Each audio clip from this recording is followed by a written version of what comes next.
नमस्कार, मी नाना पाटेकर हा RJ प्रसाद आहे तरी कोण?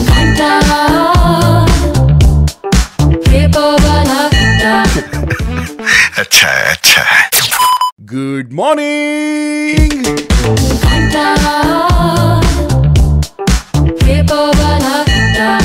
Very good morning. नमस्कार, राम राम, सुप्रभात. पुन्हा एकदा एक नवीन दिवस, एक नवीन सकाळ आणि त्यासोबतच नवीन आठवड्याची सुरुवात. कारण की आजचा वार सोमवार, तारीखाची 13 ऑक्टोबर 2025. नाही म्हणजे बोलता बोलता वीकेंड सुद्धा कसा निघून गेला कळून जात नाही आपल्याला. पण असो, त्याबद्दल बोलणार आहे. पण त्याआधी बोलूयात आजच्या शोची सुरुवात करूया. माय टॉप 3.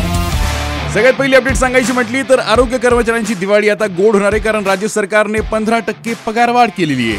माय टॉप 3.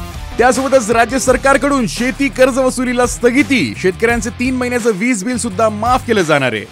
माय टॉप 3. आणि त्यासोबतच गडचिरोली जिल्ह्यातल्या अतिदुर्गम 27 गावांमध्ये थेट ड्रोनने पोहोचवणारे पत्र, याबद्दलची टपाल खात्याची तयारी झालेली आहे. माय टॉप 3. येस, तर याबद्दल आणि या व्यतिरिक्त भरपूरशा गप्पा मारायच्या आहेत. कुठेही जाऊ नका, ऐकत रहा माय FM. मी प्रसाद घेऊन आलोय पेपरवाला घंटा. चलो अच्छा सुनते हैं. गुड मॉर्निंग, सुप्रभात.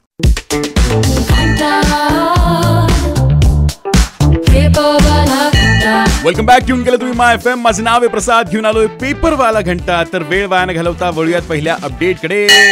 ते म्हणजे राज्य सरकारने दिवाळीच्या मुहूर्तावर राष्ट्रीय आरोग्य अभियानाअंतर्गत जे कॉन्ट्रॅक्टवर काम करणारे कर्मचारी आहेत त्यांच्या पगारामध्ये 15% वाढ केलेली आहे. आणि या पगारवाढीचा राज्यातल्या 50,000 कर्मचाऱ्यांना फायदा सुद्धा मिळणार आहे. पण या 15% पगारवाढीपैकी फक्त 5% सर्व कर्मचाऱ्यांना सरसकट लागू केली जाणार आहे. उरलेले 10% जी काही वेतनवाढ असणार आहे ही त्यांच्या वैयक्तिक कामगिरीच्या मूल्यांकनावर आधारित असणार आहे. म्हणजे तुमचं काम कसं असेल, काय असणार आहे, सगळं एकंदरीत बघून ते म्हणजे वाढ मिळणार आहे. असो, पगारवाढ होणं ही जास्त महत्त्वाचं आहे ना यार. कारण की याचा एक आनंद वेगळा असतो. आणि सरसकट 15% जर मिळाली तर किती अप्रतिम आहे. व त्यासाठी काम सुद्धा उत्तम लागणार आहे. चला बोलूयात पुढच्या अपडेटकडे. ऐकत रहा माय FM. माझं नाव आहे प्रसाद, घेऊन आलोय पेपरवाला घंटा. चलो अच्छा सुनते हैं. गुड मॉर्निंग, सुप्रभात. नमस्कार, मी नाना पाटेकर हा RJ प्रसाद आहे तरी कोण?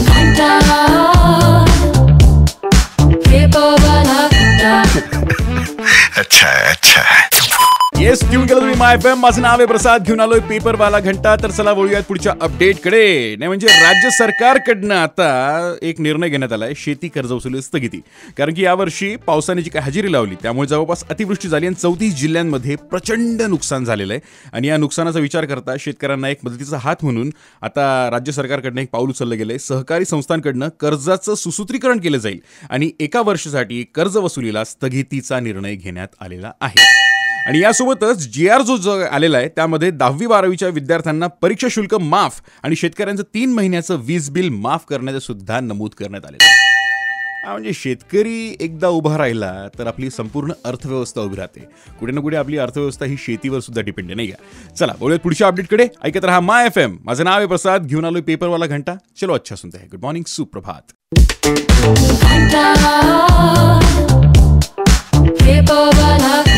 Welcome back. ट्यून केलं तुम्ही माय FM. माझं नाव आहे प्रसाद, घेऊन आलोय पेपरवाला घंटा. पण यार बोलता बोलता 9 कधी वाजत आले कळालं सुद्धा नाही यार. बट जाण्याआधी नेहमीप्रमाणे तुम्हाला पुढची अपडेट सुद्धा सांगून जाणार आहे. म्हणजे आता टपाल खात्याने महाराष्ट्रातल्या अतिदुर्गम भागातील गावांसाठी ड्रोन आधारित डिलिव्हरी सुरू करण्याची तयारी सुद्धा केली आहे. स्पेशली जर बोलायचं म्हटलं तर गडचिरोली जिल्ह्यातल्या अतिदुर्गम 27 गावांमध्ये ड्रोनने आता पत्र किंवा टपाल खात्याची जी काही पोस्ट सेवा आहे ती पोहोचवली जाणार आहे. त्या जिल्ह्यांचं नाव घ्यायचं म्हटलं तर भामरागड, वैरागड, सिरोंचा या आणि अशा तालुक्यांमधल्या 27 गावांमध्ये ही पोहोचवली जाणार आहे. जिथे होड्या किंवा चाकं पोहोचत नाही तिथे आता ड्रोन पोहोचणार आहे. क्या बात आहे. म्हणजे कुठे ना कुठे ही एक पॉझिटिव्ह वाटली ना यार. या सेवेबद्दल किंवा इतरत्र तुमच्या मनातल्या काही गोष्टी असतील तर माझ्यापर्यंत पोहोचवायच्या असतील तर yes definitely RJ Prasad, RJPRASAD, that is my Instagram handle.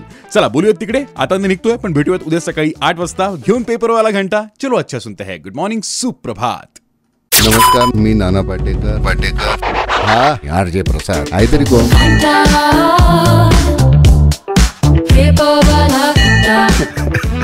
अच्छा